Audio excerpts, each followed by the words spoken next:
The heart monitor beeped in the darkness. My parents stood outside my ICU room close enough that I heard every word through the fog of my coma. "Let her die," my mother whispered, her voice cold as the hospital tiles. "We'll get everything." I couldn't move, couldn't scream. They were already planning to replace me at my grandfather's will reading as if I was already gone. But they didn't know about the dog, or what he would carry into that room the moment they thought they'd won. Have you ever been erased by the ones who were supposed to love you? The stories on this channel are created solely for entertainment, educational, and storytelling purposes. While some stories are inspired by real situations submitted by viewers via email, most details have been fictionalized, combined, or altered. My name is Erin Wolf. I'm 35 years old, a project manager at a mid-sized architecture firm in Dallas. For most of my life, I believed I came from a respectable family, the kind that sends Christmas cards and attends church on Easter. I was wrong about almost everything.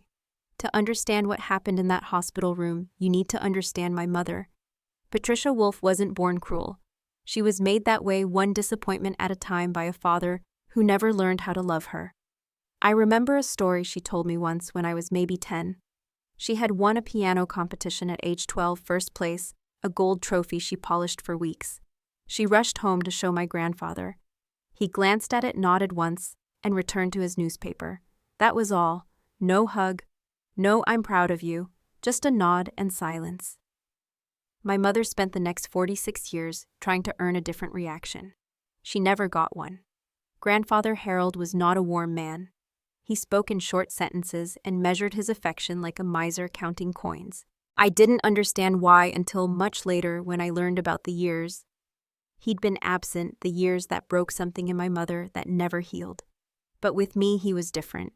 He taught me to fish at his lake house, let me win at chess until I was old enough to beat him. Fairly sat with me on his porch, watching storms roll in. He once told me in a rare moment of openness, "I wasn't a good father to your mother, Erin. I've tried to be a better grandfather." I thought he was just being humble. I didn't realize he was confessing. What I also didn't realize, what took me decades to see, was what my mother witnessed every time grandfather and I were together. She watched her father finally learning to love, and he was giving all of it to me. There was another fracture in our family, one I only glimpsed as a child. My Aunt Miriam, my mother's younger sister, had been erased. No photographs, no mentions at holidays. When I asked about her once, my mother's face turned to stone. "She betrayed this family," she said. "That's what happens to people who betray us." But I found something strange once in grandfather's desk. A birthday card addressed to Miriam, dated just 3 years earlier. If she had been cut off, why was he still writing to her? I filed that question away. I wish I had asked it sooner. 2 years before grandfather died, something happened between him and my mother. I wasn't there, but I learned about it later. He told her directly that he was leaving everything to me. Not to punish her, he said, but to protect me from her. "You destroyed your mother's final wishes," he told her. "I won't let you do the same to Erin." My mother never forgave him, and she never forgave me for being the reason. When grandfather passed, I grieved the only person in my family who had ever truly seen me. 2 weeks later, a drunk driver ran a red light and put me in the ICU with a brain injury that required emergency surgery. My mother had healthcare power of attorney.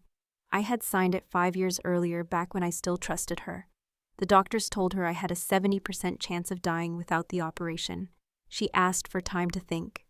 That night, she sat in my hospital room with my father. She thought I was completely unconscious. She didn't know my phone was still recording. And she didn't know that behind the curtain, a nurse named Grace heard every word she said, including the 6 words that changed everything. My mother decided I was worth more dead than alive. She assumed that because I couldn't move, I couldn't hear. She assumed that because I was helpless, I was alone. She was wrong on both counts. 6 weeks later, I opened my eyes.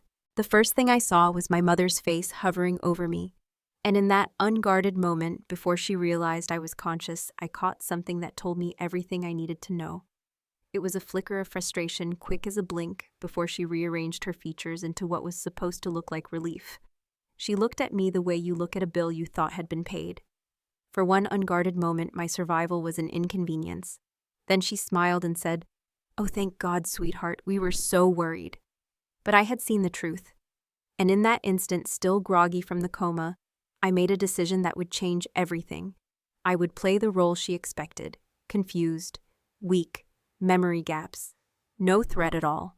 My mother had underestimated me my whole life. For the first time, I would use that to my advantage. The doctors ran tests for days. I answered their questions slowly, pretending to search for words I knew perfectly well.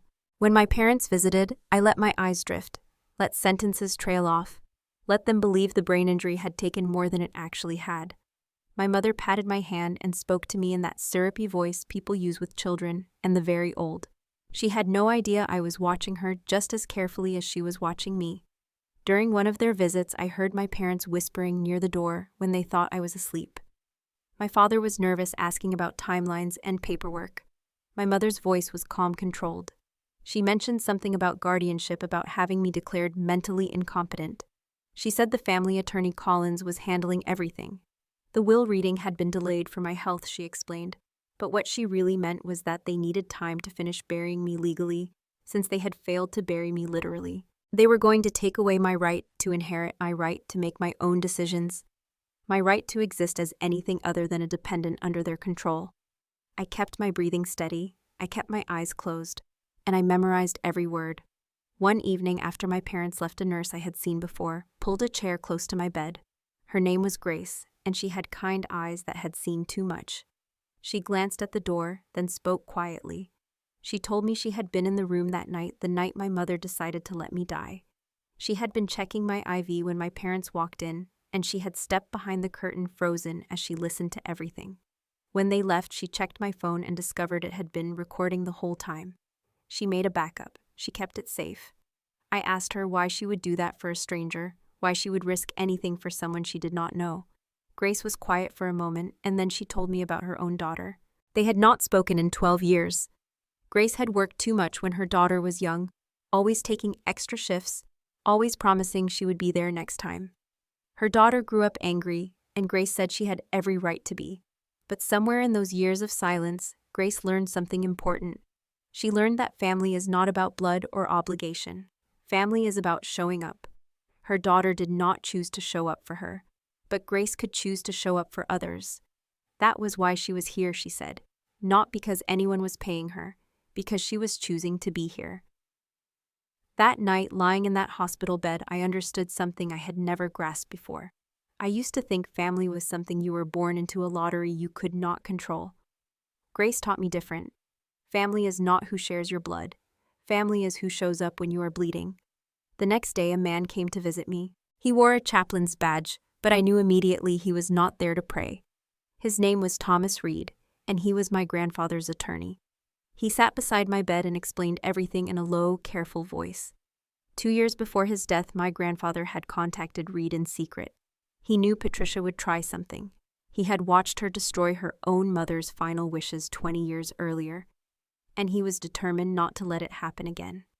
Harold created an authentic will with Reed, leaving 85% to me, 10% to my Aunt Miriam, and 5% to a foundation for elder abuse victims. He also recorded a video explaining his decisions and documenting Patricia's history of manipulation. And here was the part that stunned me most. Harold and Miriam had never actually lost contact.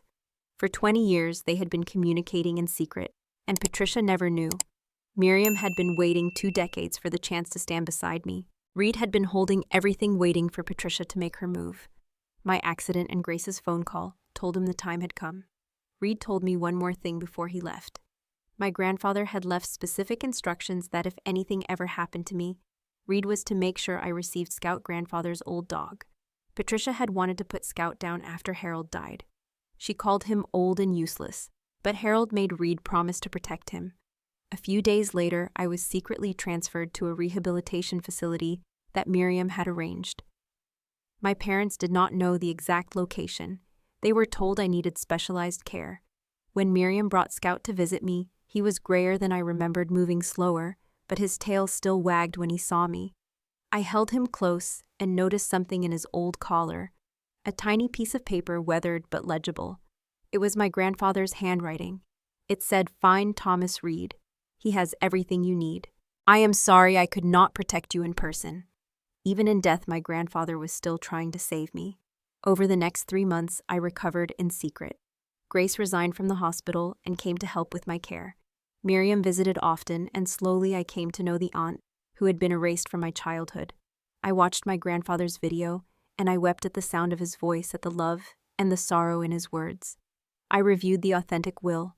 I worked with Reed to prepare for the will reading, and every time my parents came for their supervised visits, I played my part perfectly. I stumbled over words, I pretended not to remember names, I let them believe I was fading. Every day I pretended to struggle, I was actually memorizing the case we would build against them. One night, Reed presented me with a choice. He said we could leak everything to the media before the hearing. My mother's conversation, the recording, the suspicious circumstances of my accident. It would destroy Patricia publicly before she ever faced a courtroom. I thought about it. I will not pretend I did not want that revenge swift and complete. But then I thought about what it would mean. It would drag my grandfather's name through scandal. It would turn my survival into a circus. It would make my victory about destruction rather than justice. And worst of all, it would make me exactly like her. I told Reed no. I wanted Patricia to face justice in a courtroom. I wanted the law to hold her accountable. I did not want to become the kind of person who destroys people through whispers and headlines. That was what she would do. That night I realized that surviving my mother was only half the battle. The other half was surviving myself. The version of me that wanted to destroy her as completely as she had tried to destroy me. I had to choose who I would become when this was over. And I chose not to let her turn me into her mirror. My mother thought she was watching a broken woman slowly fade away. She had no idea she was watching a trap close around her, a trap my grandfather had spent 2 years building, and I had spent 3 months preparing to spring. The will reading was in 2 weeks. I would arrive in a wheelchair looking exactly as helpless as she expected. She would never see me coming.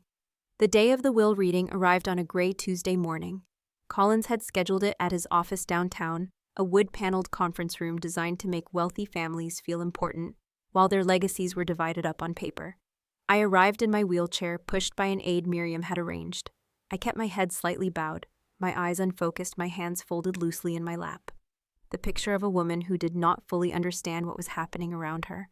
My mother was already there when I arrived, dressed in tasteful black, dabbing at her eyes, with a handkerchief she had probably practiced with in front of a mirror. My father sat beside her looking nervous, his leg bouncing under the table. Collins stood at the head of the room, shuffling papers, and when he saw me wheeled in, I caught him exchanging a quick glance with my mother. They thought they had won. The guardianship paperwork was still processing, not yet approved, but Collins had delayed as long as legally possible. He had to proceed with the reading, and he believed my mother's version of the will would hold. Patricia came over and knelt beside my wheelchair, taking my hand in hers. She smelled like expensive perfume and contempt. "How are you feeling, sweetheart?" she asked in that sugary voice. I blinked slowly and gave her a vague smile, the kind of smile a person gives when they do not quite understand the question. She patted my hand and returned to her seat satisfied. Collins cleared his throat and began. He read from what he claimed was my grandfather's final will and testament signed 6 months before his death. The document left 70% of Harold's estate to Patricia and Richard. 20% would go to various charities, which I knew was just for appearances to make the will look less greedy. And 10% would go to me, but only under court-appointed guardianship, which meant my mother would control every penny. When Collins finished reading that last part, Patricia reached over and squeezed my hand again. "Don't worry, sweetheart," she said. "We'll take care of everything for you." I kept my expression blank.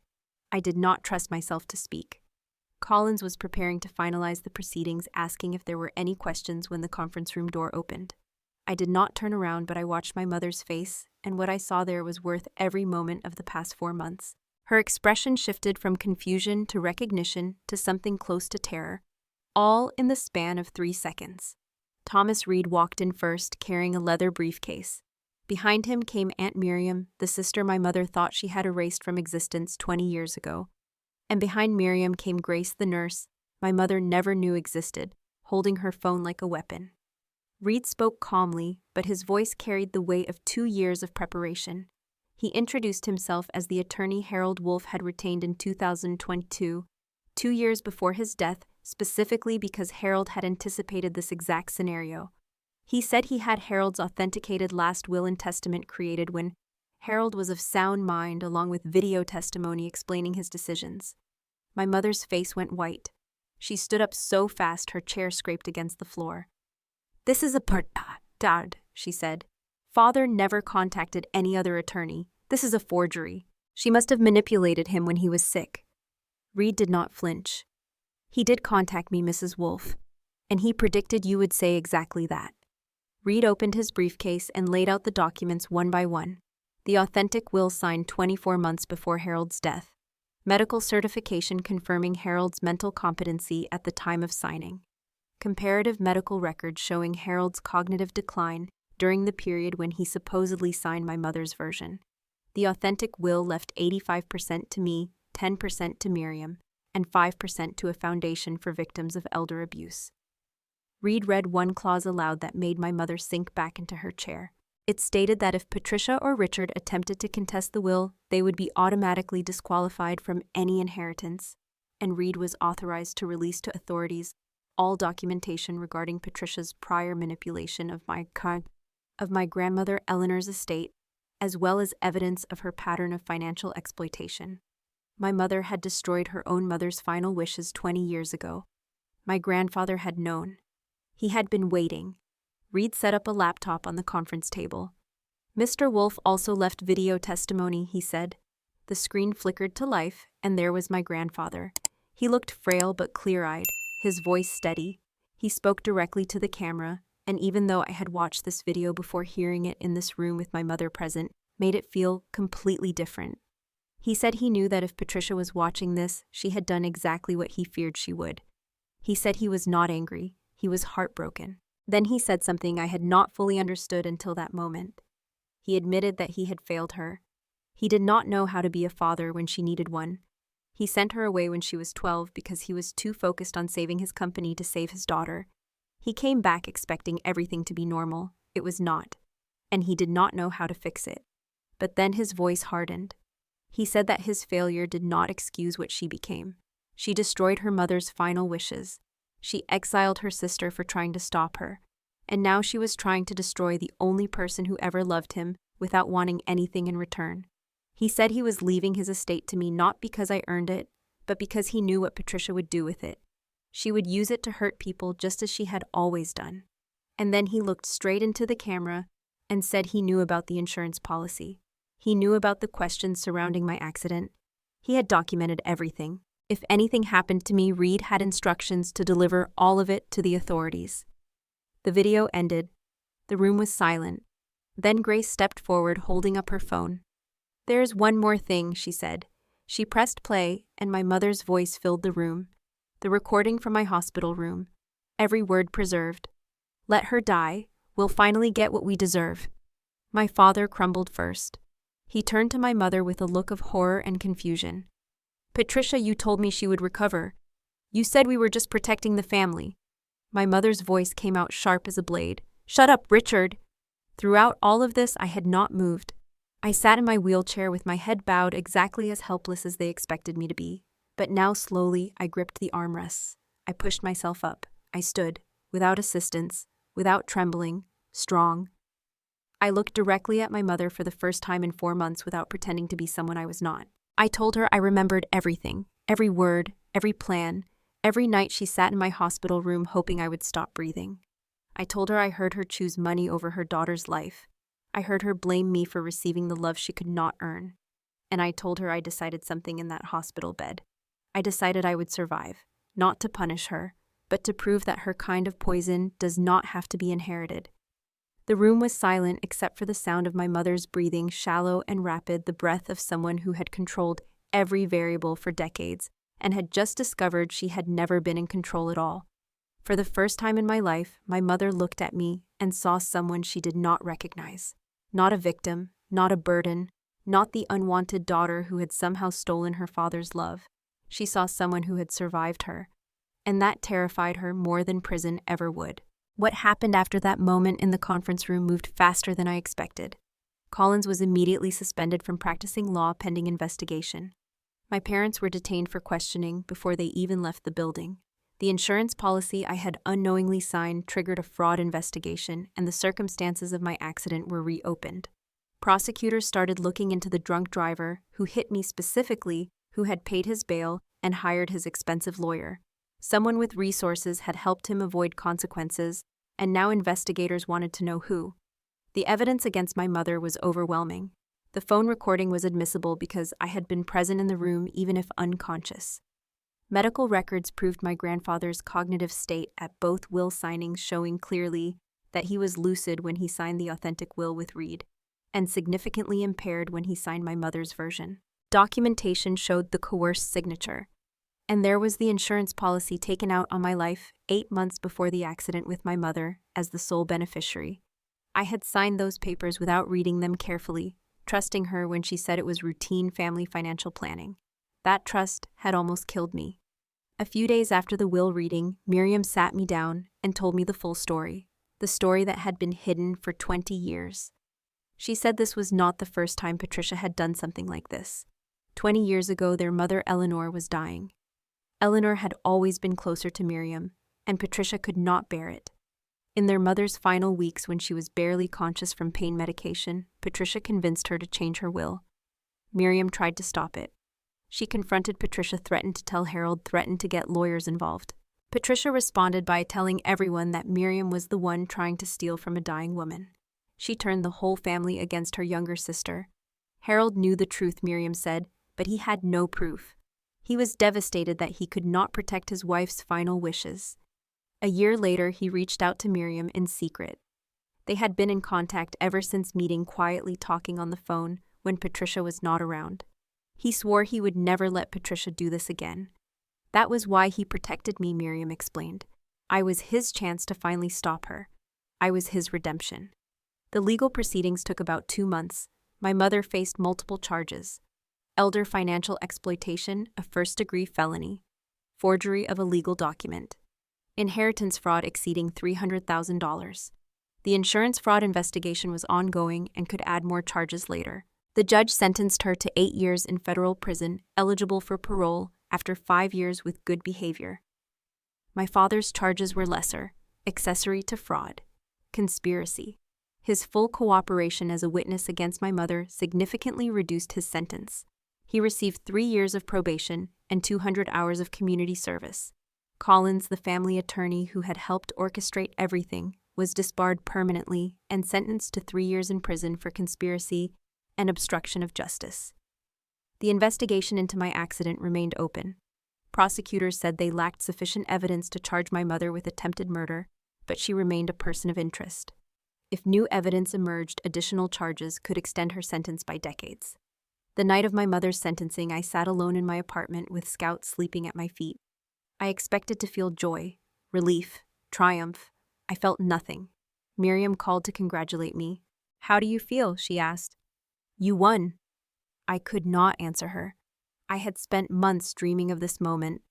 My mother in handcuffs, the judge reading the verdict, the look on her face when she realized she had lost everything. I thought that was what peace would feel like. I was wrong. Her sentence did not give me peace. It gave me space to figure out what peace actually looked like when it was not defined by her punishment. I wrote in my journal that night, trying to understand why victory felt so hollow. I had won. So why did I feel like I had just finished an exam? I could not remember why I had studied for 3 weeks. After the sentencing, a letter arrived from the Women's Correctional Facility. I recognized my mother's handwriting on the envelope, and my first instinct was to burn it without opening it. But the envelope was thick, heavier than a single letter would be. I opened it and found something I did not expect. Inside, along with a short note from my mother, were yellowed papers. Old letters in my grandfather's handwriting addressed to my little Patty from decades ago. Against my better judgment, I read them. The first letter was dated 1980, when my mother was 12 years old. "My dearest Patty," it said, "I'm so sorry I have to go. The company needs me in New York. Aunt Helen will take good care of you and Miriam. I'll be back before you know it. I love you more than anything, Daddy."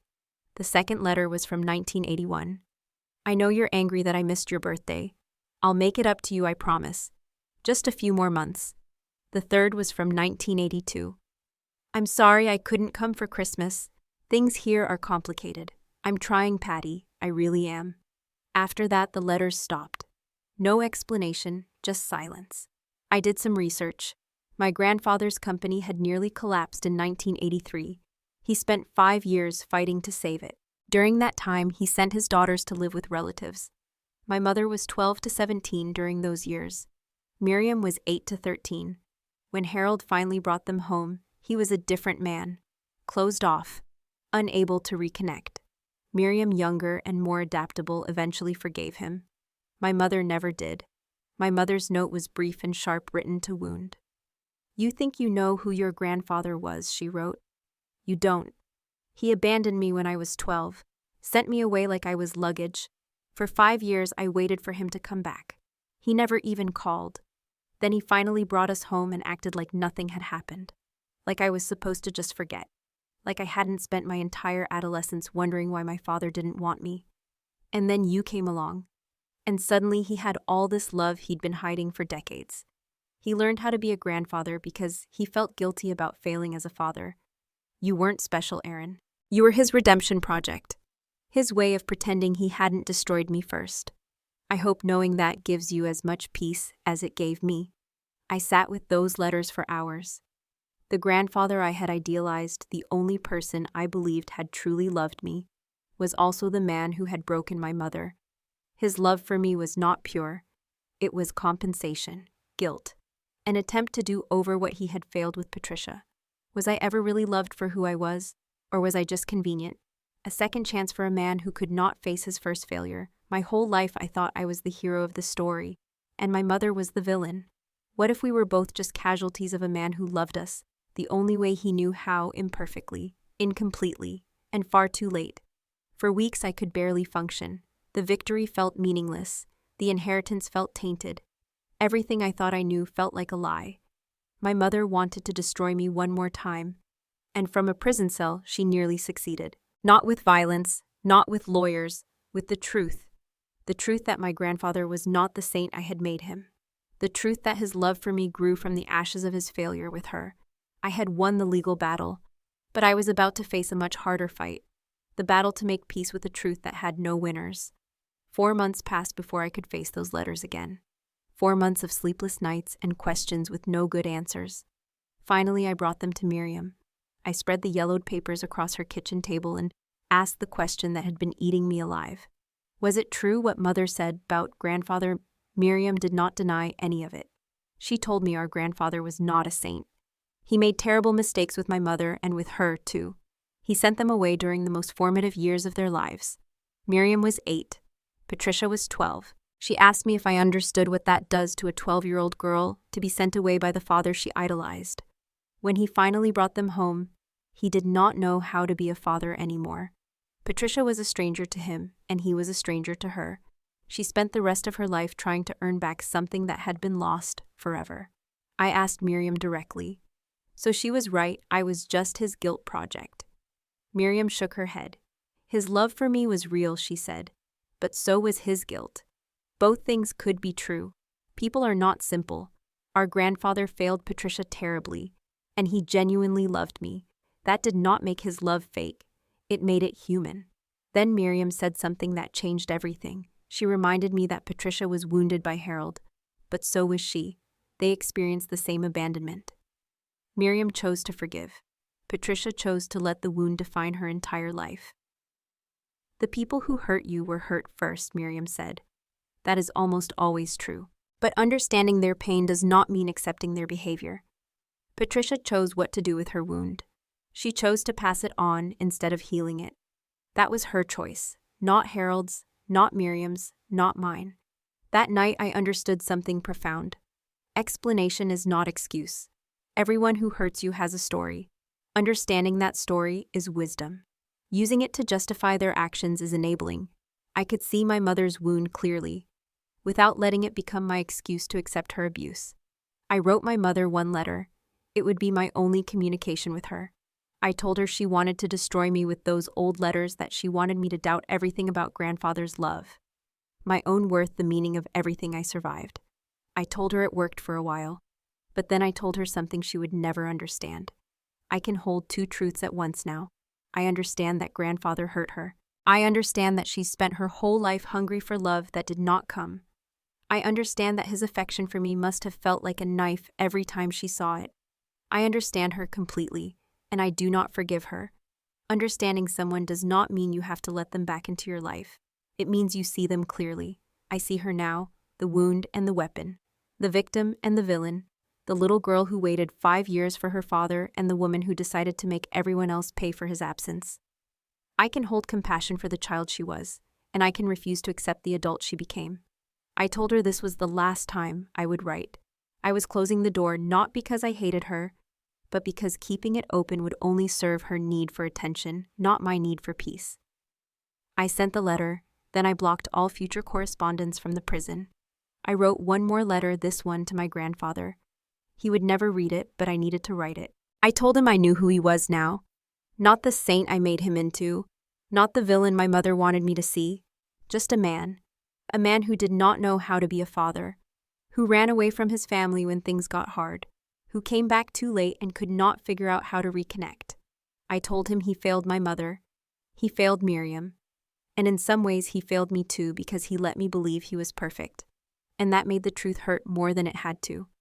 But he also loved me, really loved me. His love was not pure. It was tangled up in guilt and regret and second chances. But it was real. I forgave him, not because he deserved it, but because I deserved to be free of carrying his mistakes. I took that letter to the beach where he used to take me as a child. Scout walked slowly beside me, old and gray, but still faithful. I burned the letter at sunset and let the ashes drift into the water. I established the Harold Wolf Foundation with a purpose beyond what my grandfather could have imagined. Legal protection for elderly people facing financial manipulation, family mediation services to break cycles of generational trauma, counseling for adults estranged from toxic family systems. Grace became the executive director. Miriam sits on the board. Grandfather could not break the cycle. He broke my mother and she tried to break me. The foundation is my way of saying it stops here. Not revenge, not erasure, just choosing something different. 6 months later, my life found a new rhythm. Sundays are for dinner with Miriam, not from obligation but from choice. Once a month I have lunch with Grace. 2 women who found family in each other. Every morning I walk with Scout along the beach near my small house. I used to think family was something you were stuck with. Now I know better.